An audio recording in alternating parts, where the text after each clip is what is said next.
in the enchanting realm of magics, where magic sparkled in the air like twinkling stars, the Winx Club was enjoying a sunny day filled with laughter and friendship.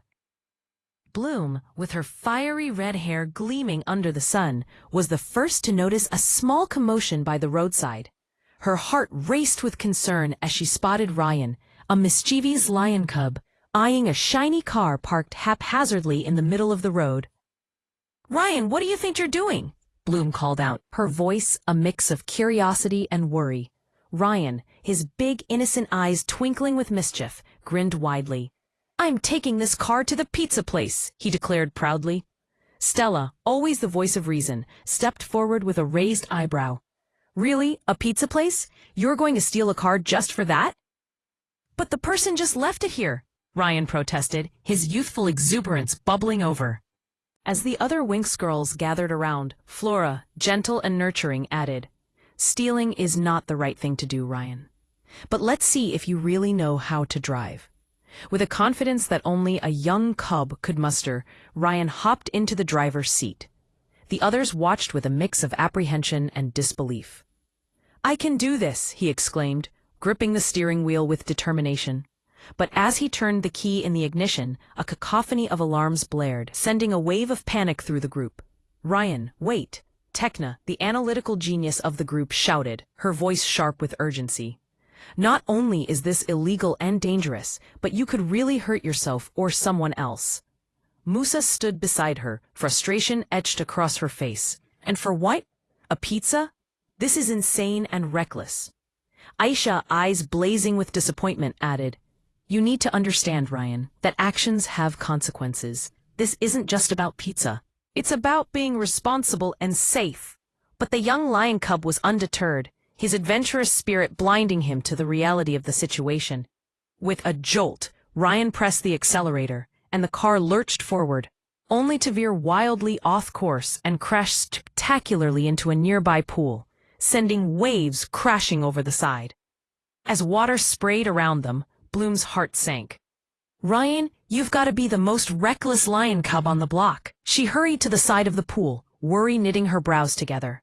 Ryan emerged from the water, soaked and bewildered, but a sheepish grin crept across his face. "I thought I could do it," he mumbled, the thrill of his adventure washing away amid the reality of his mistake. Bloom knelt beside him, her voice softening. "We believe in you, Ryan, but you have to learn not to let your excitement override your judgment. Your friends are here to help you, always." With a sigh that echoed a mixture of relief and regret, Ryan nodded slowly as the other Winx girls gathered around him. They may have faced conflict, but together they formed a bond stronger than any misadventure. The laughter that followed the tense moment filled the air, a reminder of their enduring friendship. As they helped Ryan out of the pool, the sun dipped lower in the sky, casting a golden hue over the magical world. It was a moment of unity, learning, and understanding, an emblem of what it truly meant to be a part of the Winx Club. In their hearts, they knew that every mistake was just a stepping stone on the path to becoming better friends and better individuals. And in that magical, wonderful world of Winx, they realized life was beautiful, and together they would navigate every adventure that lay ahead. In the enchanting realm of magics, where the skies shimmered with hues of lavender and gold, a delightful scene unfolded under the gentle caress of a warm breeze. The Winx Club, an inseparable band of friends, was enjoying a tranquil day filled with laughter and camaraderie. Bloom, the fiery-haired fairy, stood at the forefront, her emerald eyes sparkling with mischief as she surveyed the surroundings. Stella, ever the diva, twirled her hair, a playful smirk dancing on her lips, while Flora, the gentle nature fairy, admired the vibrant flowers around them. Musa, with her cool demeanor and melodic voice, leaned against a nearby tree, and Tekna, the tech-savvy genius, was busy analyzing the latest gadgets. Aisha, the fierce and athletic fairy, bounced on her heels, her energy infectious. As they wandered near the edge of a bustling path, a curious sight caught their attention. A young lion cub named Ryan stood alone, his small body trembling slightly as a mysterious stranger approached in a flashy car. The Winx Club exchanged glances, their amusement barely contained. The stranger, with an overly friendly grin, leaned out the window and said, "Hey, little guy, do you want this bag of candy?" The Winx held their breath, intrigued by how the innocent cub would respond. To their surprise, Ryan shook his head vehemently, his voice firm. "No, I don't know you. I don't do creeps." The reaction sent the Winx into fits of laughter, their giggles echoing through the magical air. Stella, unable to restrain her sass, chimed in. "Oh, look at Ryan, rejecting candy from a stranger. How responsible and wise of him." "Indeed," Tekna added, her tone laced with humor. "Ryan shows great restraint and maturity by rejecting candy from a stranger. It's almost like he's actually being responsible for once." Moose's sly smile widened as she quipped, "Well, perhaps Ryan is finally learning the value of common sense and boundaries. Although, considering his previous track record, I'm still surprised he didn't just take the candy." Aisha, joining the light-hearted banter, grinned. "It's quite refreshing, isn't it? Ryan, actually making an intelligent decision for a change. Maybe there's hope for our impulsive friend yet." Bloom, with her eyes twinkling with both amusement and irony, remarked, "Oh yes, the miracle has occurred. Ryan, the impulsive one, has rejected candy from a stranger. Alert the media. We have a breakthrough here." The laughter and playful jests continued, a whirlwind of camaraderie enveloping them. They watched as Ryan stood proud, the lion cub wearing a look of defiance that was both adorable and admirable. Stella, unable to hold back, teased once more. "I must admit, I'm genuinely shocked." Ryan showing restraint and making a decision that doesn't involve impulsivity or risking his life? Perhaps hell has frozen over. As the sun began its descent, painting the sky with strokes of pink and orange, the Winx Club knew they were witnessing a moment of growth. In their hearts, they felt an emotional bond deepen, realizing that even in the smallest of victories, there was magic to be found.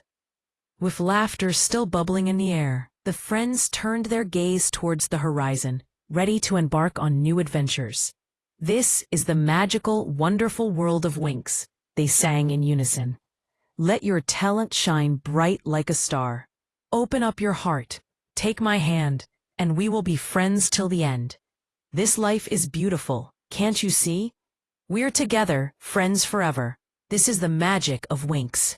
And so, under the fading light of day, amidst laughter and the promise of friendship, the Winx Club embraced the magic that surrounded them, knowing that together they could face anything that came their way. In the mystical realm of magics, where colors danced with the winds and magic thrummed in the air like a heartbeat, the Winx Club gathered under the radiant glow of a golden sunset. Bloom, Stella, Flora, Musa, Tekna, and Aisha sat beneath the sprawling branches of an ancient tree, its leaves whispering secrets of the forest. They were a sisterhood, bound by magic and love, but today, tension crackled around them like static electricity. The tranquility was shattered by an urgent call from the lion family. With hearts racing, the Winx flew through the skies, their wings shimmering in the twilight, until they landed in a clearing where a fierce confrontation was unfolding. Samson, the proud lion patriarch, stood tall but weary, his mane glinting ominously like a storm cloud. He was preparing to leave for war, his expression a mask of duty, yet a shadow of sorrow lingered in his amber eyes. "Dad, why do you have to go?" young Ryan, his cub, pleaded, his voice trembling as he clung to his father's leg. The air thick with heartache, the Winx watched, their hearts aching for the innocent boy who felt the weight of abandonment. "Because it's my duty to protect our pride," Samson replied, his voice deep and commanding, yet hollow. Bloom felt a surge of anger rise within her as she recognized the pain masked by his bravado. "You're using your duty as a shield, a way to hurt and bully others," she interjected fiercely. Samson's eyes narrowed, and the tension escalated. "No, that's not it," he growled defensively. It was Stella who stepped forward next, her fiery spirit igniting the air between them. "Liar, you're nothing but a coward, Samson. You pretend you're noble when all you're doing is running away from your responsibilities as a father." Her words hit like arrows, piercing through the lion's facade. Stella's courage emboldened the others to speak up. Flora, her voice steady and resolute, echoed the sentiment. We've watched you bully and mistreat Ryan for too long. We won't stand for it anymore. Musa added, her tone a blend of compassion and anger. Leaving your son behind is heartless. You're abandoning him at a crucial time in his life.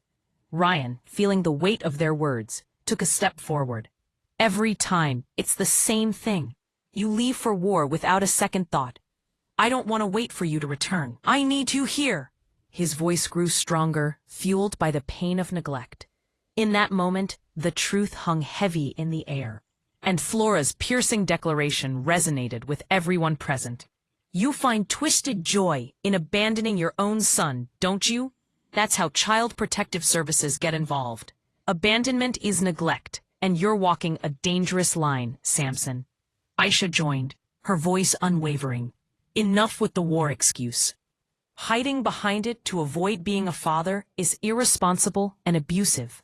Your actions have consequences, and the time to take responsibility is now. Kovu, a protective figure and a witness to Samson's neglect, stepped forward with a fierce determination. I won't stand by any longer. You're unfit as a father, and I'm taking Ryan away for his own well-being. You've lost the right to care for him. The Winx stood united, their resolve clear in their fierce gazes, as Bloom delivered her final ultimatum, and with that, Samson left and never came back. The weight of her words hung in the air like a solemn bell tolling. Samson, overwhelmed by the confrontation, realized he was outnumbered and his facade crumbled.